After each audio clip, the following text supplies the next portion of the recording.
Hello दोस्तों, welcome back to hungers of law and knowledge. मैं हूं हसीनुद्दीन और आप देख रहे हैं hungers of law and knowledge.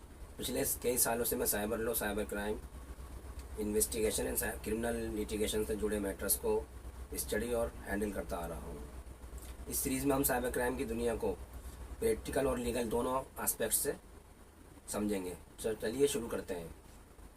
Police को पहला सुराग कैसे मिला? हर साइबर क्रिमिनल एक गलती ज़रूर करता है। दोस्तों, पिछले एपिसोड में हमने सिमबॉक्स के बारे में समझा था। हमने देखा था कि कैसे एक मशीन इंटरनेशनल कॉल्स को लोकल इंडियन कॉल्स की तरह कन्वर्ट कर सकती है, और इसी वजह से कई बार विक्टिम को पता ही नहीं चलता कि कॉल असल में कहाँ से आ रही है। लेकिन आज एक बहुत इंटरेस्टिंग सवाल है। अगर सिमबॉक्स इतनी डेंजरस टेक्नोलॉजी है, अगर साइबर क्रिमिनल्स इतने स्मार्ट होते हैं, तो फिर पुलिस उन तक पहुंचती कैसे है? आखिर इन्वेस्टिगेशन की शुरुआत कहाँ से होती है? क्या पुलिस रैंडमली किसी के घर जाकर रेड कर देती है, या कोई सीक्रेट हैकर पुलिस की हेल्प करता है, या फिर साइबर क्रिमिनल खुद कोई ऐसी गलती कर देते हैं जो उनकी पूरी प्लानिंग बर्बाद कर देती है? आज हम इसी सवाल का जवाब ढूंढने के लिए कोशिश करेंगे। Reality of cyber investigation. दोस्तों, मूवीज़ में साइबर क्रिमिनल इन्वेस्टिगेशन बहुत ग्लैमरस दिखती है। एक ऑफिसर लैपटॉप खोलता है, 2-3 बटन दबाता है और स्क्रीन पर हैकर का नाम आ जाता है। रियलिटी बिल्कुल अलग होती है। रियल लाइफ साइबर इन्वेस्टिगेशन बहुत बोरिंग और पेशेंस वाली होती है।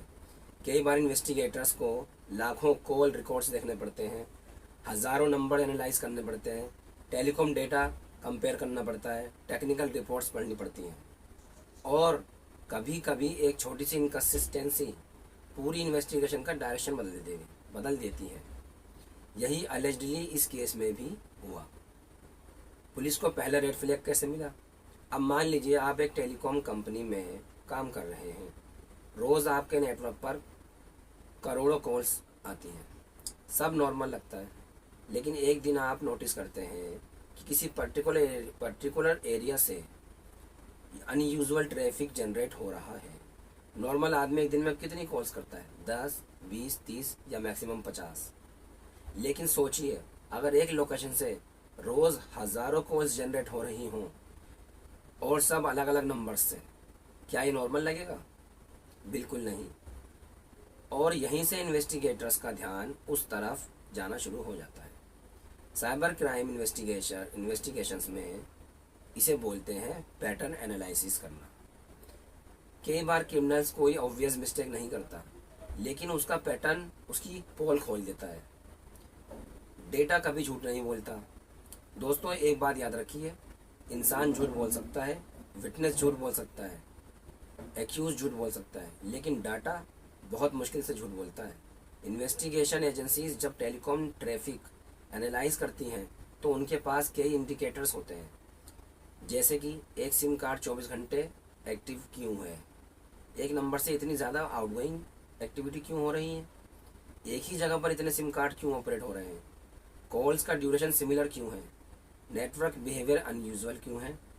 ये सब क्वेश्चंस इन्वेस्टिगेटर्स को सस्पिशियस लगने लगते हैं, और फिर इंटेलिजेंस गैदरिंग शुरू की जाती है।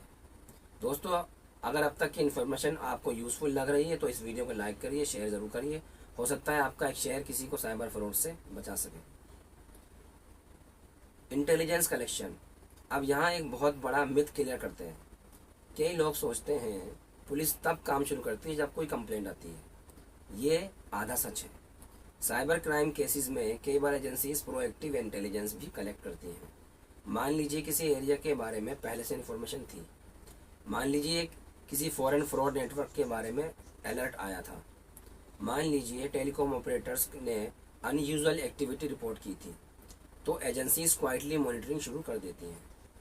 यहाँ से सर्विलेंस नहीं, बल्कि इंटेलिजेंस एनालिसिस का फेस स्टार्ट होता है। इन्वेस्टिगेटर्स पहले ये समझने की कोशिश करते हैं क्या ये जेन्युइन एक्टिविटी है या किसी इलीगल स्टेप का इंडिकेशन। क्रिमिनल्स की सबसे बड़ी गलती। अब सवाल है, साइबर क्रिमिनल्स सबसे बड़ी गलती क्या करते हैं? लालच। जी हाँ, लालच। जब ऑपरेशन सक्सेसफुल चलने लगता है तो क्रिमिनल्स केयरलेस हो जाते हैं, जैसे कि, और जब केयरलेस होते हैं तब ट्रेसेस छोड़ने लगते हैं। मान लीजिए 100 सिम कार्ड्स यूज़ करने थे, उन्होंने 500 यूज़ कर लिए। 1000 कॉल्स करनी थी, उन्होंने 10,000 कॉल्स कर ली। एक मशीन लगानी थी, उन्होंने 3 मशीन लगा दी। एक्टिविटी इतनी ज़्यादा बढ़ जाती है कि नेटवर्क पर सब कुछ एबनॉर्मल लगने लगता है, और वही एबनॉर्मेलिटी इन्वेस्टिगेटर्स को अट्रैक्ट करती है। यानी कई बार इन्वेस्टिगेशन किसी विटनेस से नहीं, किसी कंप्लेंट से नहीं, बल्कि एक अनयूजुअल पैटर्न से शुरू होती है। Why SIM box is difficult to detect. अब आप सच सोच रहे होंगे, अगर ये सब इतना ऑब्वियस है तो सिमबॉक्स तुरंत पकड़ में क्यों नहीं आता? आंसर है, सिमबॉक्स नॉर्मल टेलीकॉम बिहेवियर की एक्टिंग करता है। सिमबॉक्स मशीन के अंदर लगे सिम कार्ड्स आम मोबाइल यूज़र जैसे दिखते हैं, लेकिन जब स्केल बहुत बड़ा हो जाता है तब प्रॉब्लम शुरू होती है। तब इन्वेस्टिगेटर्स को लगता है कि यहाँ कुछ अनयूजुअल चल रहा है, और फिर टेक्निकल टीम्स डीपर एनालिसिस करती हैं। यहीं से ऑपरेशन एक्सपोज होना शुरू होता है। इन्वेस्टिगेशन कब गर्म हो चुकी है?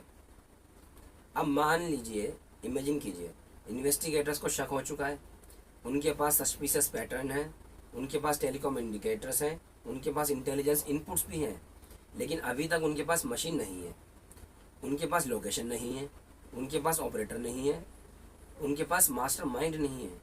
यानी पुलिस को सिर्फ अभी धुआं दिख रहा है, आग ढूंढनी बाकी है।